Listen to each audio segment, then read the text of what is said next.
La música es sabor.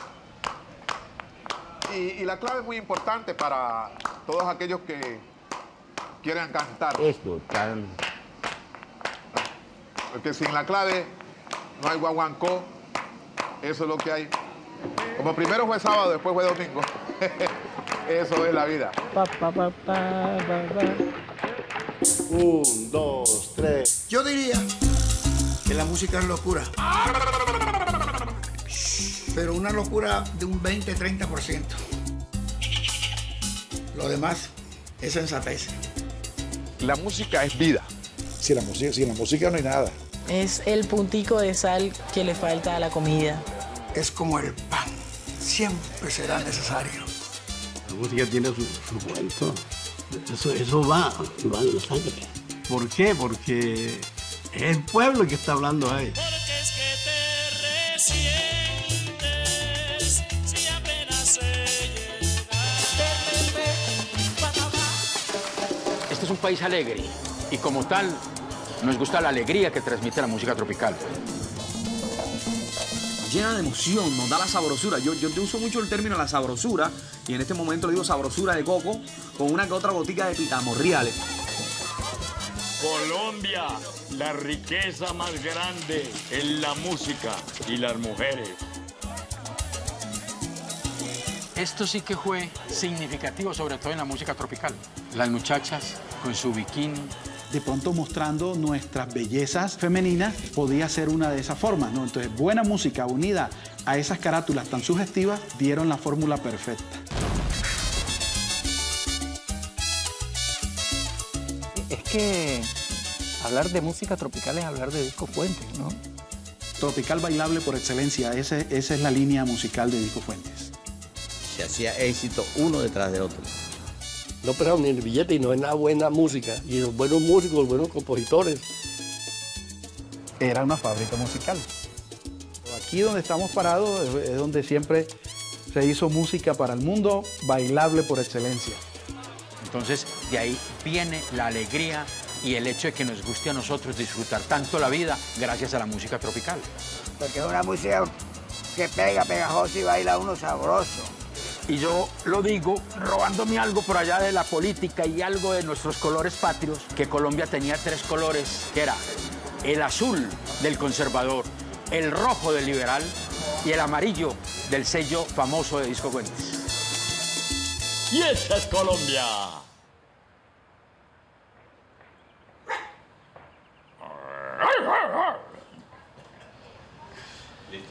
Ve cómo corre el cachetón, ve tan lindo. No, ahora sí le doy el pico. Mamá, tengo hambre.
Señora, una pregunta.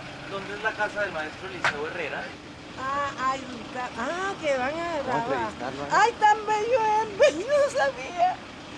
¿Y cómo se llama? Es Caracol, es que RCN, Caracol. Es mi tío, está enfermito, pero tiene una voz espectacular, como si tuviera más o menos como 15 años, doble premio. Vamos y yo los llevo. Eliseo Herrera, el rey de los trabalenguas, el único en el mundo. Eliseo Herrera y es un maestro de alegría, de simpatía y sus melodías son inolvidables, tremendo.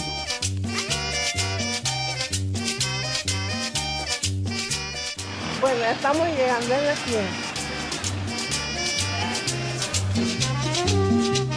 Saluda, papá. Saludos. Eliseo Herrera.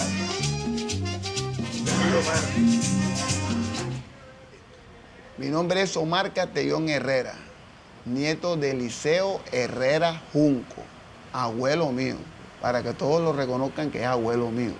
¿Ya? El grande de la música de los corraleros de Majagual. Siempre tuvo un sabor especial al cantar sus canciones, puro trabalengua. Mi mamá cantó de Jerigonza. ¿Hablaba? Sí. ¿Y usted sacaba los temas de ahí? Le cogía los temas ahí. Esas canciones de ella y palabras de ella. Y se agarraba de ahí. Ese es el que llama. Ajá, que me adivina ese trabalengua, clarito lo digo. Ajá, que me adivina. Repilla para repillo, come que me pone ropa para repilla, repilla. A uno le costaba un poco de trabajo entender qué era lo que cantaban, pero es una música muy alegre. No.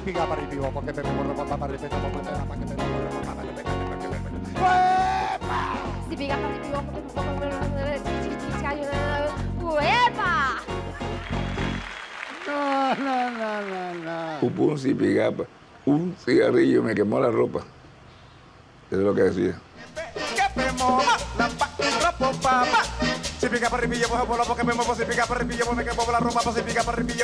En el mundo se conoce a Colombia musicalmente por la música de los corraleros. Una agrupación grande, muchos genios ahí.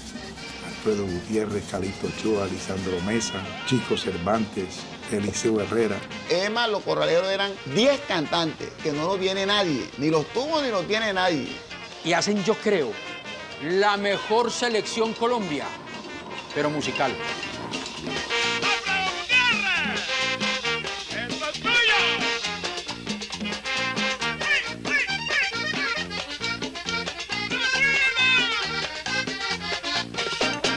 Los corraleros de Majagual rompieron el molde. Ellos lo que hicieron fue coger el grupo vallenato y unirlo con la banda papayera. Pues yo decía...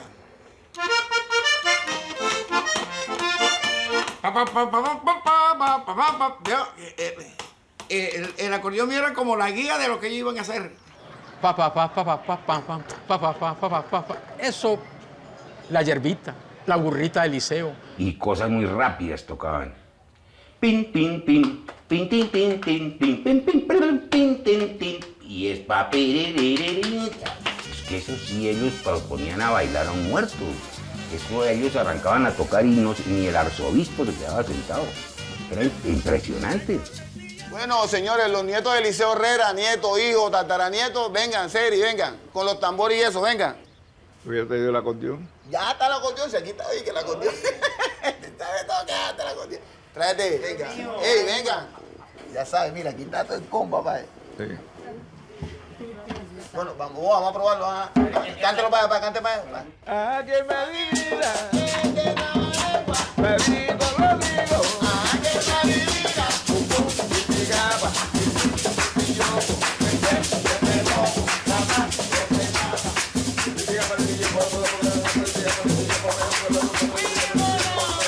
No, eso sí es único. Ese género se llama los corraleros del Majagual. Llegó un momento que fueron tan grandes los corraleros que el exterior nos robó los corraleros. Y solamente los podíamos disfrutar en disco, porque en presentaciones personales los negros se cotizaron mucho y casi que tuvimos que pasar muchas fiestas sin los corraleros del Majagual.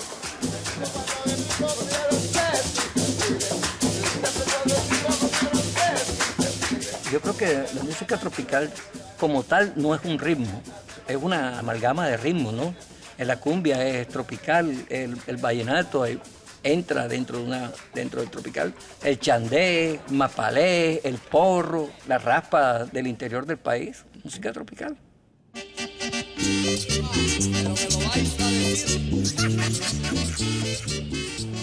que somos un país muy alegre, que al tener dos costas tenemos esa influencia caribeña y pacífica extraordinaria. Entonces, de ahí viene el hecho de que a nosotros nos guste tanto la gozadera. Señoras y señores, Rodolfo Aicardi.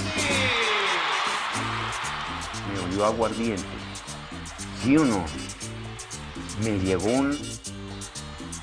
Te lo juro.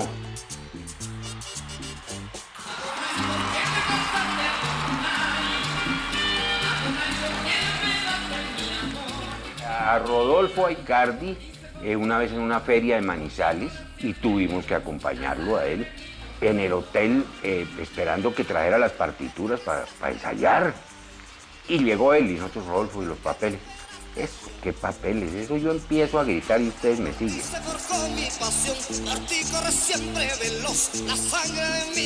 Él mismo decía, yo me llamo Gritolfo Aicardi. Él era muy simpático. Pero es que Rodolfo sí era el pueblo, el físico pueblo. Y así cantaba para el pueblo y él era así.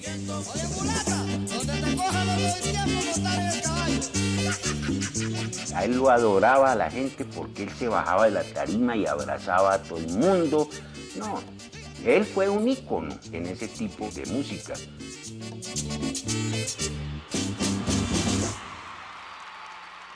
Medellín, yo creo que por la parte del clima, creo yo indiscutiblemente por su propia gente, aquí se establecieron las principales compañías discográficas de Colombia, empezando por Ondina, Metrópoli, y por allá en la década de los 30 llegan nada más y nada menos que don Toño Fuentes, de Cartagena, y funda a Discos Fuentes.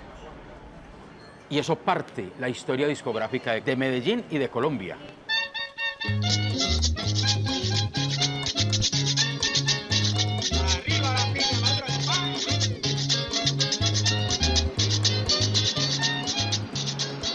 Toño era cartagenero, ¿no? Y era músico. Era también un genio, ¿sabes? Porque él grababa junto con sus músicos y también compartía con ellos el tiempo de la grabación. Y era que decía, este me gusta, este no me gusta. Yo creo que podemos hacer esto y podemos hacer esto y podemos hacer esto. Él tenía un oído para la música que no lo imitaba a nadie y nos enseñó a nosotros. Exactamente, tenía el oído, estaba afinado. No solamente un gran oído, yo diría que era un gran espíritu para poder representar 12, 14 profesiones que tenía: fotógrafo, ingeniero, grabador, también hablaba muy bien el inglés. Esa fue una de las grandes ventajas que tuvo para pedir todos esos equipos que necesitaba de Estados Unidos y manejar el mejor sonido, ser el ingeniero del mejor sonido que estaba en el sello amarillo. Él tenía autoridad y autonomía, es el dueño, ¿no? Pero detrás de eso sabía mucho de lo que estaba haciendo. Pero los músicos le hacían caso porque él tenía razón. En todo el equipo. Don Antonio era un tipo muy creativo. Todo lo que era sonido, lo que era visual, era como mejor dicho, un niño con un juguete nuevo, ¿no? Todo lo mejor en sonido había que tenerlo. Una cámara buena, yo tomaba la foto. Hay estos equipos para una mejor impresión, una carátula, tráiganlo. En fin, por eso fue que esto creció de una manera impresionante y con tan alta calidad. Sí, es que hablar de música tropical es hablar de Discos Fuentes, ¿no? En esencia, la música de Discos Fuentes lleva ese sello, poner a bailar a la gente. Porque es que los grupos que se formaron, que nacieron aquí, tradicionalmente fueron música para gozar, para bailar. Fíjate que todo eso es música alegre. Hoy que me encuentro aquí entre rejas. Música que es para que la gente goce. Eso fue la filosofía, como la línea que se trazaron y que don Antonio trazó incluso, y todos la siguieron y dio muy buen resultado.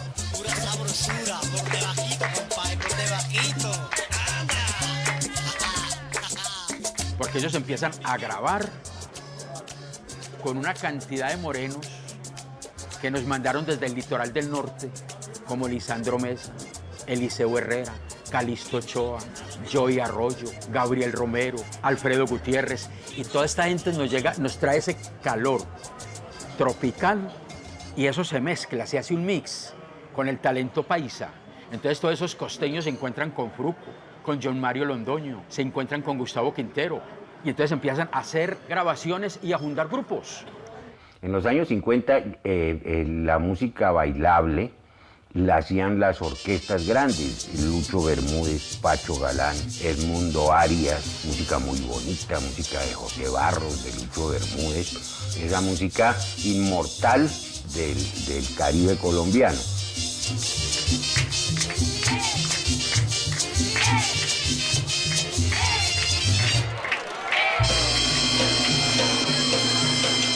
Ya a mediados de los 60, con la aparición de los instrumentos eléctricos, entonces se fueron haciendo grupos más pequeños, pero con instrumentos eléctricos. Y empiezan los estudiantes, los sardinos, los universitarios a armar en los garajes de su casa o en las salas de su casa grupos, como en el caso de Aníbal Ángel con los Teenagers, y llama a un muchachito, a que grabara la cinta verde color de arena, y ese muchachito se convierte en el gran Gustavo Quintero. Como sucede en todo, cuando ya hay grandes figuras en unos grupos, hay una disidencia, y se abren los hispanos, y Gustavo Quintero queda sin grupo, y entonces sale Gustavo Quintero con los graduados de Colombia.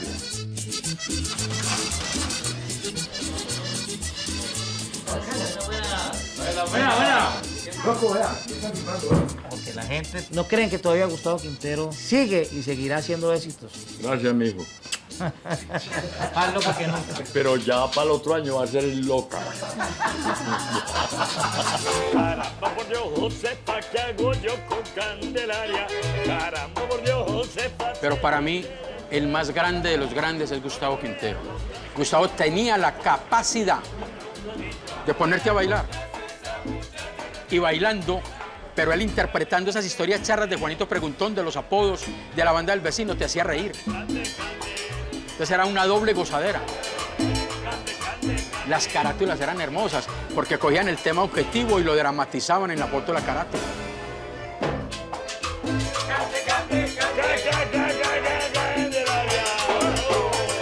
Y es un fenómeno musical.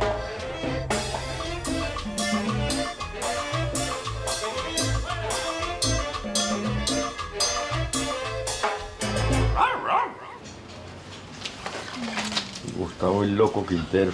¿Y por qué me dicen el loco? Suegra. Porque como él hace tantas bobadas y tantas payasadas y todo, entonces le dicen loco.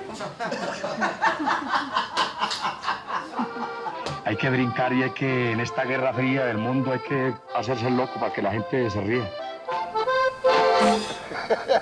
A la orden. No, sino $7.000. Se daba aquí en Medellín, no con la gravedad que lo estamos viviendo hoy, con las hinchadas del Santa Fe y de Millonarios, o de Nacional y de Medellín, pero aquí había una fanaticada muy marcada. Los seguidores de los hispanos y los seguidores de los graduados. Quienes seguíamos los graduados nos fascinaban las locuras del loco. Y los hispanos eran muy identificados por Rodolfo y por algo que nadie tenía muy en cuenta. No sabíamos por qué, pero era el sonar del bajo de Jairo Jiménez. Que era algo, yo no soy músico, pero sonaba algo así como... Y uno veía eso, oiga, está sonando Rodolfo. El bajo identificaba mucho ese género musical, por lo que te contaba yo, un bajo muy sencillo, muy de pasito, pin, ton, pin, con, y a ese ritmo era que bailaba la gente. Algo así como...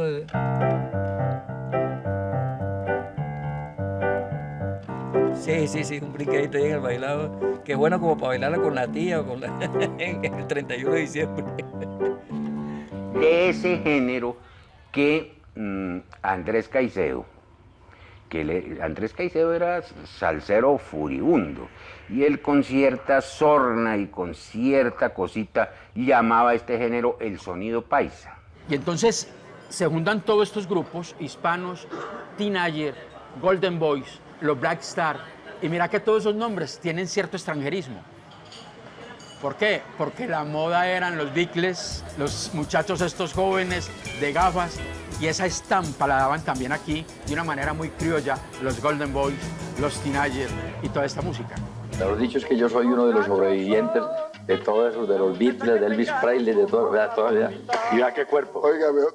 Esto fue el año 64. Entonces, para esa época estaba yo comenzando a tocar con Los Duendes, que era un grupo de Tunja, pues de muchachos, y tocábamos, era los Beatles y todas esas cosas. Y cuando oímos esto, primero nos pareció terrible, o sea, esto que... Y nunca fue un tema que...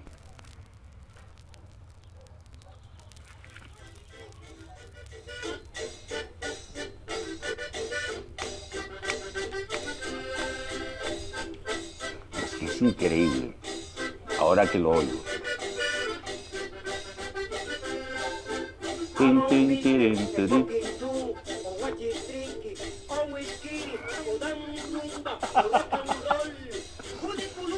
Colombia. Y esto, pero esto, ¿quién lo tocaba? Ok, Morgan Blanco, dando uno, toma uno.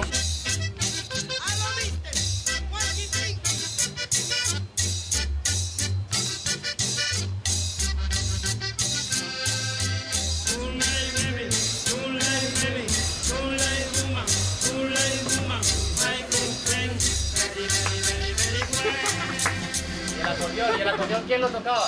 ¿Yo? ¿Usted? Claro.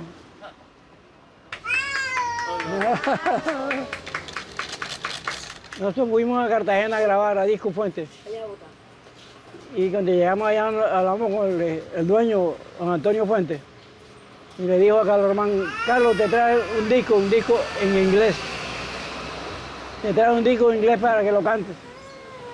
Bueno, póngalo usted. Entonces Carlos Román dice, vamos a grabar lo que Elvis Presley estaba sonando. Y entonces dice Carlos Román, vamos a tumbar a Elvis Presley. Digo, no puede ser. Total que lo grabamos. Antonio Fuentes dijo, tú verás lo que hace, invéntale el inglés que tú quieras. Y Carlos comenzó a cantar, hello, Mr. Smoking You, what you thinking, on whiskey. Pues en Colombia, me recumbé, metió me recumbé. No, pero estuvo chévere. El disco salió y nos gustó. Nosotros tocábamos en la caseta y la gente no le paraba bola porque la gente no bailaba rock and roll. Le daban porro, cumbia y eso. Vino Gustavo, fue ahora a los que casi 50 años. Smoking too, o what you drinking, o whisky, o dan rumba, o rock and roll. O de Colombia me recumbé. Don't lie, baby, don't lie, baby, don't lie, woman, don't lie, woman. Pero eso fue muy curioso y nosotros lo oíamos y fue tan raro y tan horrible y eso. Lógico, pues eso es, nosotros estábamos tocando a los Beatles, imagínate, oír esto. Pero esto es una cosa fuera de serie, porque lo grabaron, a pesar de lo elemental y de lo que tú quieres, ahí está grabado el Very, Very, Very Well.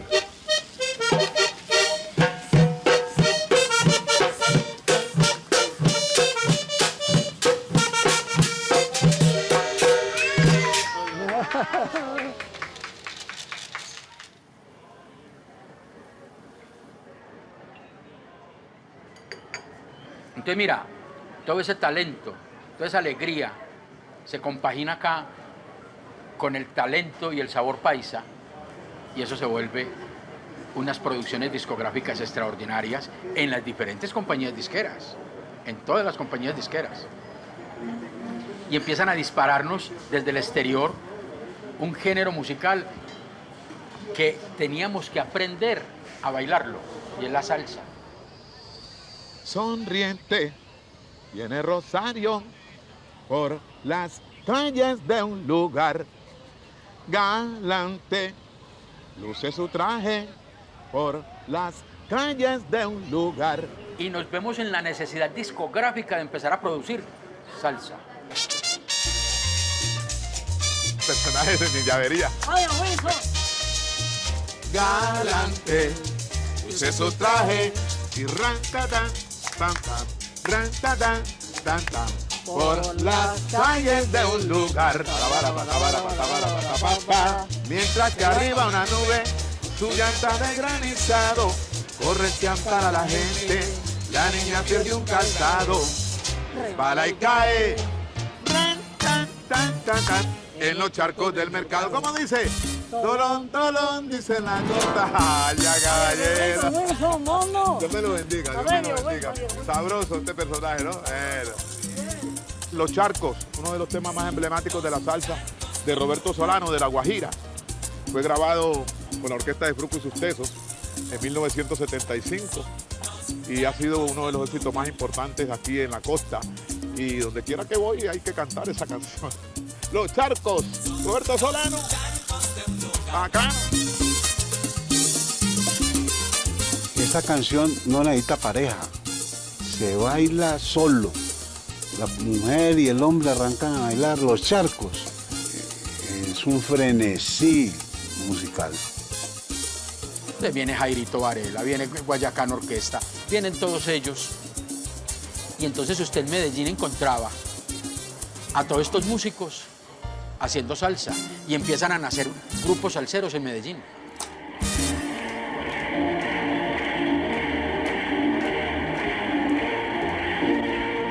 Por ejemplo, la salsa, comparada con la música tropical, que hemos llamado así, tiene mayor complejidad en cuanto a la síncopa. Los acentos no son en la parte de abajo como en la otra música, sino que tiene mucha síncopa, que es este acento, no el de abajo, sino el de arriba. Entonces ya no es el ritmo tan sencillo, sino que ya la clave, cuando está la clave aquí, entonces ya eso es otra cosa. Y eso lo comenzaron a hacer Fruco, él fue. En el colegio no fui muy bien recibido, entonces me echaron, me dijeron nada. Entonces mis tíos que trabajan en el disco me dijeron, pero no hay que ponerlo a trabajar. Y tuve la oportunidad entonces de ser el utilero en el estudio. Le limpiaba los micrófonos y guardaba guitarra. Mira, sácate este micrófono, el número tal, esto otro parece. Tenía como 12 años y tenía el cabello largo y se parecía a la muñeca Fruco que estaba afuera de propaganda. Y tú te pareces a la muñeca Fruco. Y ahí quedó. Fruco lo bauticé para toda la vida, Fruco. Este es igualito. Ay, me pusieron el apodo. Entonces ya me cambiaron de Joselito a Fruco. Fruco, que fue el innovador, y Fruco fue una persona supremamente inteligente. Había que presentarle cosas irreverentes a veces al público y estar en sintonía de lo que venía, las modas.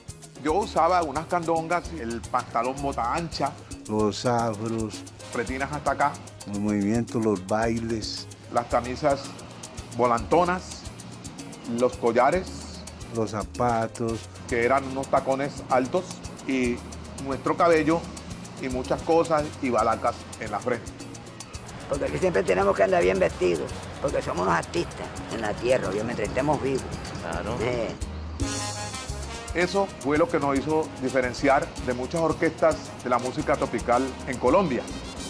Nosotros le fuimos mostrando a la juventud qué era lo que estaba pasando en el mundo. La gente también empezó a copiar esta moda de nosotros.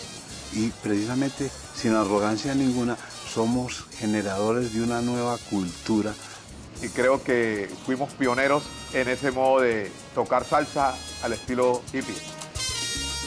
De nuestras carátulas siempre las veían, y por en la costa decían en los pueblitos, oye, ¿y dónde presentan la película esa? Joe Arroyo, Wilson Mayoma y mi persona. El chaleco es un símbolo de que los negros y los blancos, como la vaca, vivimos para dar leche. ¡Cocínalo, Fruco! No hubo orquestas de salsa así como tal. Podría haber, pues se podría tocar, pero con ese éxito no. Él fue el que comenzó a hacer eso. Los temas que en ese tiempo se lograron hacer eran temas que hablaban de la cotidianidad. Por eso creo que ese fue el éxito grande que tuvo Fruco y sus Tesos. El compositor de antes es una cosa muy diferente al compositor de ahora. El compositor de ahora es un compositor que hace canciones por encargo. Tiene sus raras excepciones, pero el compositor, diga usted Calixto Ochoa, diga usted Buitrago, Isaac Villanueva, y yo ahí un poquito ahí como compositor, nosotros no hacíamos canciones no cuando nos nacía. En el año 72 yo estaba en Nueva York y me acordé de que en el avión que veníamos, me acordé de que yo no le había escrito a mi mujer diciéndole que a tal día llegaba. Entonces yo compuse porque es que te resiente si apenas he llegado. Yo me molesté porque no la habías escrito. ¿Se puso brava? Sí, claro. Sabes que estaba ausente y mi amor no ha cambiado. He vuelto lleno de cariño y con ansia de amarte y quererte más. ¿Y usted lo perdonó después de eso? Aquí estoy. 53 años de casada y ahí vamos. Si lloras por capricho o por melancolía, olvida ya la pena y vive el presente.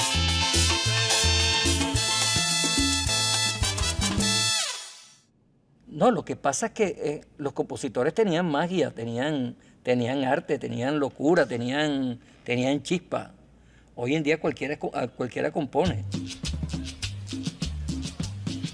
Cumbia colombiana para el mundo entero. Buenas. ¿Usted sabe dónde vive Adolfo Echeverría? En la esquina, no esta esquina, sino la otra, sí, las tres casitas, la tercera. Ahí, la que está entre jarras, Adolfo Echeverría. ¿Usted lo conoce a él? De fama, sí, ¿quién no lo conoce? El tipo es famoso. A nivel nacional es una berraquera. Vaya a saludar al maestro. Muchísimas gracias. Yo estoy segura de que mi papá, su mayor don era componer. Él le componía a la naturaleza, a los animales y todos sus desamores, porque sí fue entregado al amor, un total enamorado. Mi papá tiene 2.700 canciones compuestas. Hoy ese señor compuso una cantidad de canciones bien lindas. Esta noche tengo ganas de cantar y de ponerle a mi nena serenata. Con mis amigos me le voy a presentar para ponerle en la puerta una cumbiamba. Amaneciendo, es el día de tu santo, hoy cumple la novia mía. Amaneciendo, amaneciendo, que preparen un sancocho, que maten 4 gallinas. Amaneciendo, amaneciendo. Esa es toda la canción. Amaneciendo suena a parranda, suena a cumpleaños, suena a carnaval, suena a diciembre. El maestro Adolfo Echeverría, indudablemente, pues un excelente compositor. Muy feliz, muy contento y no pensé que íbamos a poder triunfar en esto. Yo escucho la canción de mi papá y es como si me dijeran, o sea, mira este otro lado de la vida. Es algo muy bonito, muy lindo. Pasa algo muy, muy sentimental, muy sublime. Finalmente, una obra parte de la composición. O sea, el resto es el vestido, la composición, ¿no? Entonces, si la composición no tiene nada en letras, no tiene nada en melodía, ¿qué más puede hacer? ¿Qué puede hacer un productor? ¿Qué puede hacer un arreglista? Cualquier cosa para salir del paso. Un genio de la composición, que ya falleció, el maestro Álvaro Velázquez Balcázar, y los músicos de los graduados visitan a un amigo que estaba preso. Hasta que un día los músicos se ponen a jugar, a charlar con adivinanzas. Y le dice a los muchachos, hey, ¿qué quiere decir esto? En el mundo en que yo vivo siempre hay 4 esquinas, pero entre esquina y esquina siempre habrá lo mismo. Llega a Medellín y el preso nace como vallenato. musicalmente en la imaginación del maestro Álvaro Velázquez. Ustedes me perdonan, pues yo no soy cantante, pero decía algo así: en el mundo en que yo vivo siempre hay 4 esquinas, pero entre esquina y esquina siempre habrá lo mismo. Para mí no existe el cielo. Y llega donde Fruco, y esa malicia, ese conocimiento, ese comercio, ese oído que tiene Fruco, llama al maestro Luis Carlos Montoya y le dice: Luis Carlos, arreglame esto como salsa. Se juntan Luis Carlos Montoya y Álvaro Velázquez y sale lo que fuera la cota inicial del éxito salsero de Colombia en el mundo. Creo que es... Oye, te hablo desde la prisión, Wilson Manyoma. Y mucha gente confundía que Ojona, que Gorgona, pero lo que expreso ahí es Gorgona, una cárcel que desapareció en el Pacífico. Y eso fue lo que yo pude catapultar en el momento que grabé la canción.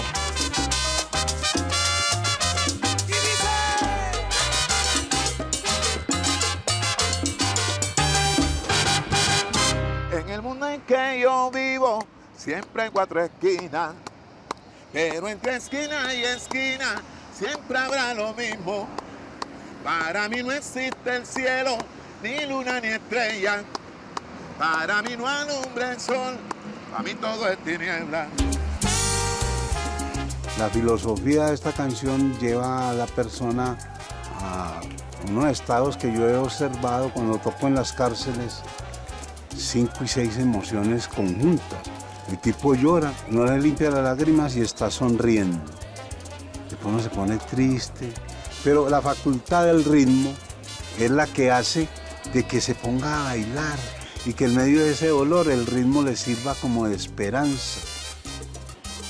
Entonces revienta en 1975 El Preso como gran éxito y lo bailamos en Medellín, en Barranquilla, en todo Colombia. Se vuelve el himno salsero de Colombia y con la venia de los literatos. Para mí 100 años de soledad en la literatura es lo que es El Preso en la salsa. Ay, ay, ay, que negro es mi destino. Ay, ay, ay, todos de mí se alejan. Ay, ay, ay, perdí toda esperanza. Ay, adiós, solo llega mis quejas. 40 años de haber catapultado esta canción, una de las canciones clásicas más importantes de la música latinoamericana, hecha en la ciudad de Medellín con la orquesta de Fruco y sus tesis.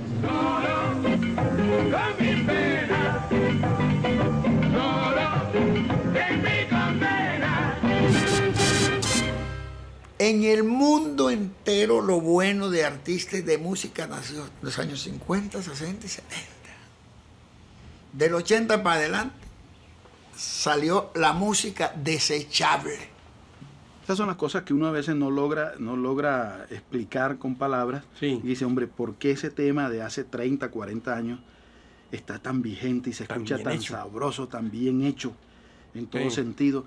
Y ahora los temas de pronto muy bien, no hay que quitarle pues técnica, el talento y toda la cosa que trae ahora, pero a veces demasiada técnica, o sea, ya pasar esos extremos ya se le pierde como el sabor. Sí, el calor. El calor humano ya no se le siente el tema. Sí.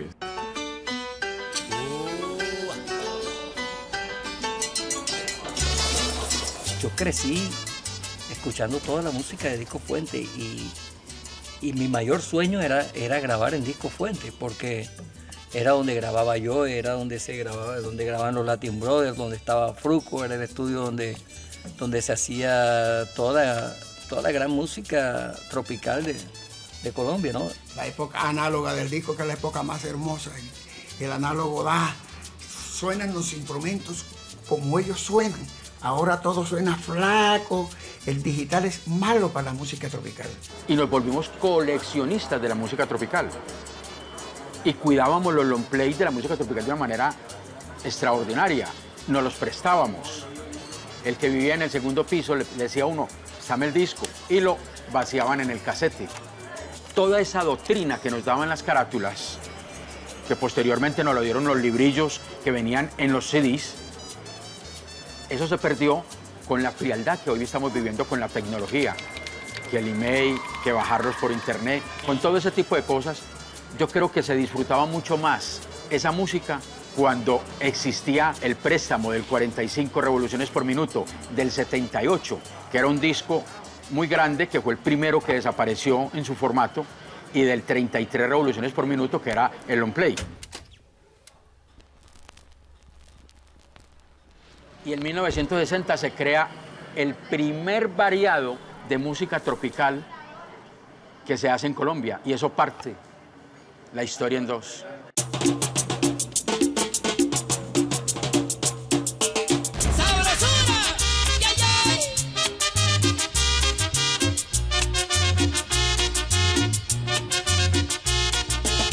Pues yo creo que los 14 cañonazos eran tan significativos en Navidad como el pavo, como el pastel, como el buñuelo, como la yaca. Y uno llegaba con el mercado y ahí metía los 14 cañonazos.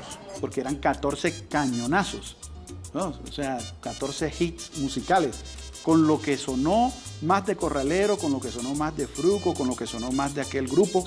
Vamos a hacer un compilado bien bueno para que la gente siga gozando. Con esa filosofía nació 14 Cañonazos y es un nombre que en el mundo está regado y que es sinónimo de alegría, de fiesta.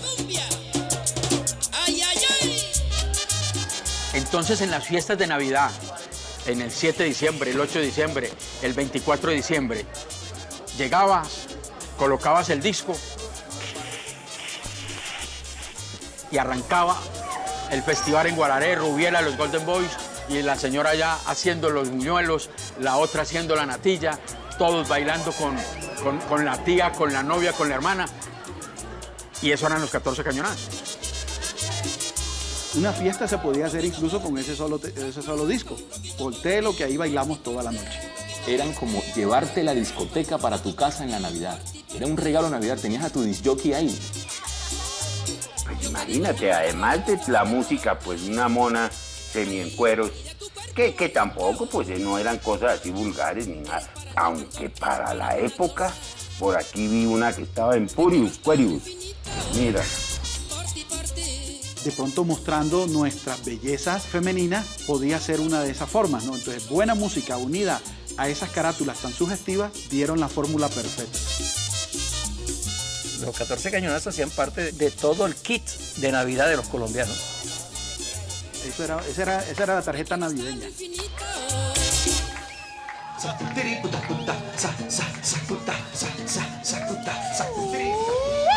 Jameson Ochoa, el rey del vacilón.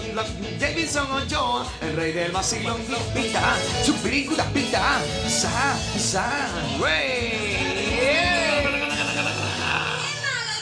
bien malo, Gigi. Un vasito de la historia plena, de la historia blanca, caballero, que dice así. Mira esto que te traje. ¡Ah! Pura sabrosura de coco con una que otra gotita de pitamo real. Ya, qué cosa tan linda. Que toque. María, míralo cómo suena. Este lugar para mí es muy bonito porque, como tú puedes apreciar, está Joe Arroyo en uno de los monumentos más grandes que Barranquilla ha podido hacer a uno de los grandes. Grande. El hombre murió lo grande. De manera muy especial para Colombia entera.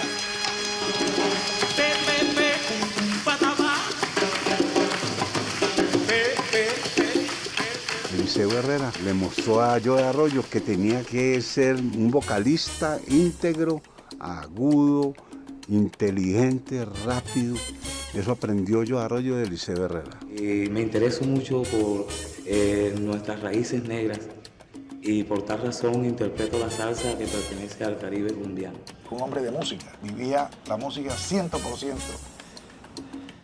Yo siempre pienso en la época en que hubo la esclavitud, etcétera, etcétera, y me siento que pertenezco a esa sangre de esos negros que sufrieron acá y que el único escape de ellos era cantar. Cuando aquí llegaban esos negreros africanos en cadenas,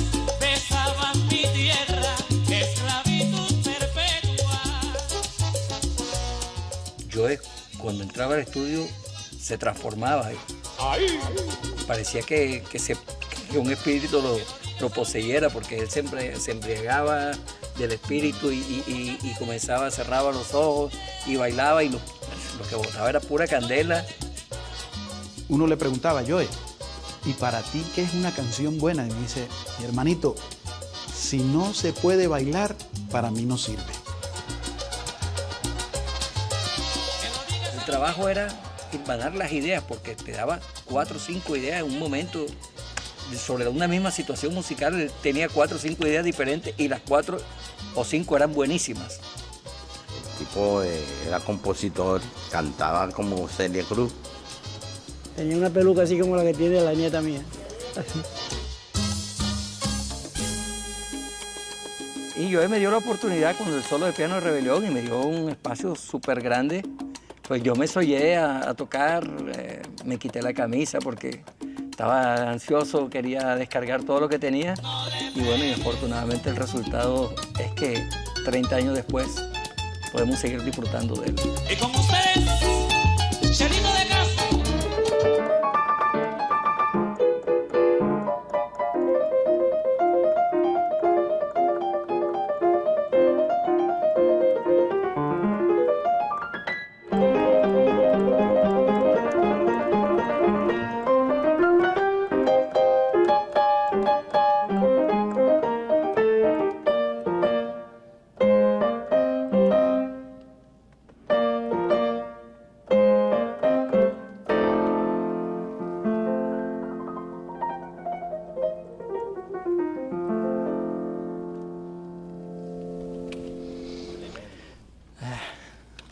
¿Y eso es una improvisación que surgió ahí? ¿O eso Sí, eso es todo, es lo que te viniera a la mente en el momento.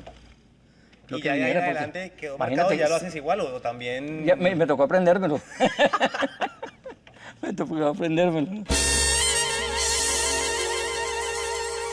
Si es que mira que el Joe Arroyo tenía en algunos momentos cantando, se hacía unas desafinaciones, pero de comas, ¿no? Que no se notaba mucho, pero tenía un puntico de desafinación. Al compás del son, contentar el corazón. Que eso no, eso al contrario, eso fue un estilo de él. Y como en esa época se grababa, por eso la música salía con ese fervor, con ese calor. De pronto, con más equivocaciones que ahora. Ahora no hay derecho a equivocarse porque si te equivocas te lo arregla el computador, hasta afinan los cantantes. No, pero lo suplía uno con ese gusto, con ese corazón que uno le ponía. Y la música era en vivo. Y tenía también defectos, gallitos de los cantantes y pifias de los trompetas. Y don Antonio, ¿qué decía? Déjenme así, mijito, que eso vende, la pifia de la trompeta o el saxofón, que no, déjenmelo así, sigan. Que de pronto por algún motivo entró en otro tono, déjalo que así se escucha bonito y así le gusta a la gente. Porque un sentido comercial impresionante. Eso, Que esa sí es la pura verdad, es que ahí sí no hay la grabación así en directo y en vivo, es que tú estás oyendo como es. ¡Suave! Hay una verdad, y es que la música es como el agua. La música es como el agua, que si se estanca se pudre, pero si le quitas la esencia, entonces la degeneras.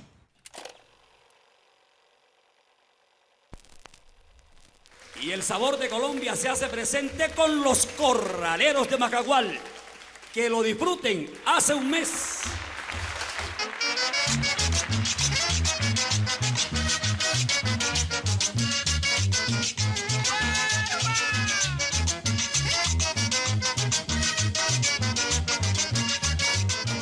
Antes los éxitos, y eso es lo que tenía Disco Fuente, que Disco Fuente, un éxito de Disco Fuente te quedaba para la posteridad. Entonces eran temas que resistieron el paso del tiempo o que resisten el paso del tiempo. Yo no tengo nada contra el reggaetón y contra esas cosas modernas, pero lo que pasa es que la música cada vez se vuelve más ruidosa, menos romántica, menos poesía. Hace un mes que no suspiro, apretado entre tus brazos. Entonces hay como una confusión general que tú no sabes qué es lo que está de moda. Los éxitos son muy volátiles, son fugaces. Como la comida chatarra, son, no sé, algo como muy hoy y en 2 meses ya tú no vuelves a saber de esa canción y no te sirve para más nada. ¿Usted se cree que un reggaetón de ahora lo va a escuchar usted en 30, 40, 50 años? ¿Ah? Por ejemplo, como Aníbal Velázquez, que es un tipo que grabó esos temas hace 50 años. Y todavía sigue gustando. La Sonora Dinamita con Lucho Argaín. Todavía sigue gustando. La música buena es buena. Fue buena hace 50, 60 años y dentro de 1000 años también. Y la mana, nadie se acuerda de ella después.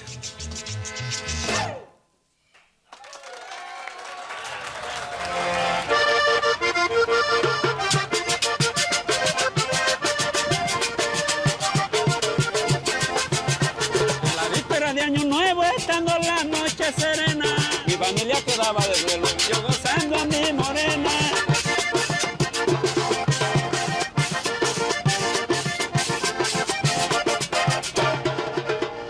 Muchas gracias. Muy bien, por Buitrago, ¿no? Bien, claro. ¿Qué es? Entro. Venga, yo los invito para que conozcan esto tan lindo que nos dejó la industria del disco. Yo le voy a preguntar aquí al señor. ¿Tiene música de 14 cañonazos, por ejemplo? Me facilita, yo los veo. Una particularidad que tenían estos variados, que el artista exitoso de la época era el que más aparecía en el variado de fin de año. Esto, yo llevaba años de no hacer esto, pero te voy a mostrar que con 14 cañonazos bailables, muchos aprendimos a bailar, muchos aprendimos a enamorar. Es que oiga esto, el himno de diciembre, la cédula musical de diciembre, esto es. Año viejo, viejo que te va, y bienvenido, las 12. Al compás de estos discos, cogíamos un chamizo, lo forrábamos de algodón blanco. Recuerdo cuando estaba niño que el niño Dios me ponía los regalitos, los muñequitos, los carritos, los camioncitos.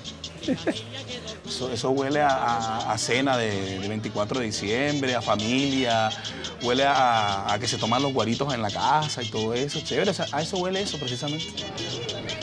¿A qué? Guillermo Buitrago, yo creo que 60 y pico de años después, en este diciembre va a sonar.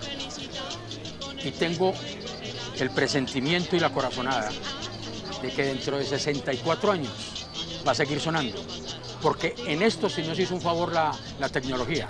Lo estamos montando en las plataformas del internet, se están comercializando y la gente joven está consumiendo esta música también, como la consumíamos nosotros.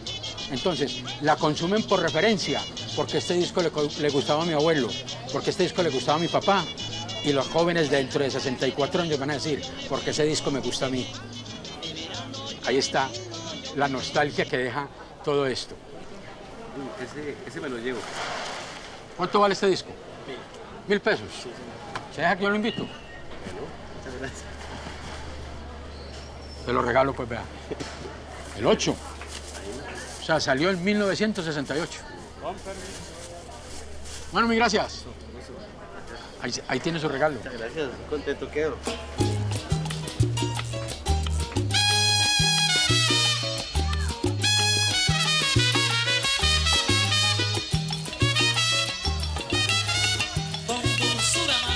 Mario Rincón toma uno. Cámara, acción.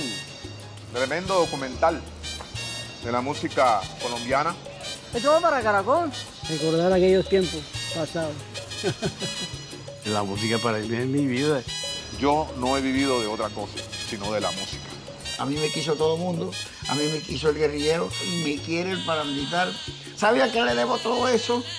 A mi acordeón, a mi música tropical. Me quedé sordo, porque la música había que escucharla fuerte para poderla sentir. Esa gente debería tener licencia para seguir viviendo muchos años, ¿eh? ¿Sí o no? Yo Arroyo, Aníbal. Y estaré aquí en esta tierra hasta que Dios me lo permita. Yo me entregué a esta fábrica toda mi vida. Jesús María José. Qué bendición. Viva Disco Fuente, por siempre. Lo dice Mario Rincón Pachanga y su sabor. ¡Huepa, ¡Wibi!